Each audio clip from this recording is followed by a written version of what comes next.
Hey, it's Tom Gallagher. Another story behind the car, and this one's kind of unique. This is at the Las Vegas Convention Center. I was there for the National Auto Dealers Association annual meeting, and this is a tunnel that runs between the West Tower or West Hall and the North Hall, and it's pretty wild. So they have Teslas, and you get in a Tesla and you run through the tunnel like this, and it takes you from one hall to another hall, so you don't have to walk. God forbid if you had to walk, and it's pretty wild. So I just took a video of this and wanted to put it up just to show something that you don't see every day.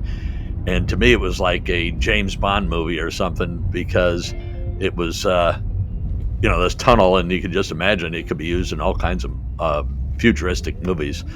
So now we're coming up out of the tunnel and coming on top of the parking lot, and there's the Las Vegas skyline, and they just turn the cars around, you get in it and go on to the other side. Thanks again.